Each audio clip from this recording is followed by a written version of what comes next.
The Philippines plans to ramp up military spending over the next 13 years, earmarking more than $20 billion to modernize its forces in the face of Beijing's maritime ambitions in the disputed West Philippine Sea, South China Sea. A top Air Force official told Reuters. Major General Raul del Rosario, military chief of plans, said the blueprint includes installing radars and sensors, and buying equipment such as submarines, frigates, fighters, surveillance planes and missile systems. By the time we complete this plan, we will have complete coverage of the South China Sea, said Del Rosario, a former fighter pilot, showing the military's detailed plan that was approved on Friday. We will have 24/7 awareness of what is happening in the disputed area, and we'll be able to respond quicker to any contingency in our own exclusive economic zone. He said the ambitious plan was initiated in 2013, but top brass had only approved overall spending of 998 billion pesos, $22.11 billion last week.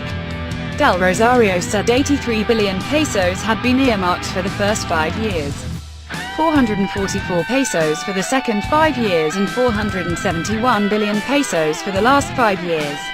In 1995, Congress had earmarked 364 billion pesos for a similar 15-year plan. Less than one-tenth of its sum was actually spent by 2010. The modernization program is designed to strengthen Manila's claims in the South China Sea, believed to be rich in energy deposits. China has become increasingly assertive in the South China Sea, building artificial islands in areas over which the Philippines and other countries have rival claims. The moves have sparked alarm regionally and in Washington. President Benigno Aquino has promised the military about 34 billion pesos this year, which will fund the purchase of 2 frigates and a twin-engine long-range maritime aircraft.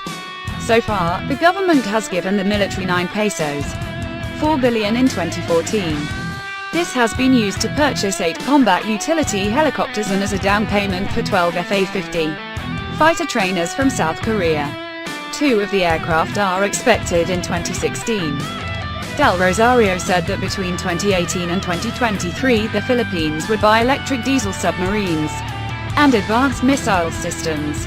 3 aerial surveillance radars with a range of 350 nautical miles will also be installed in Ilocos Norte, Lubang Island and Mount Salicot in Palawan, all facing the South China Sea to detect movements in the disputed area. These will complement the Navy's 2 surface sensors capable of detecting ship activities 200 miles away. 3 surveillance planes will also be on constant patrol in the area.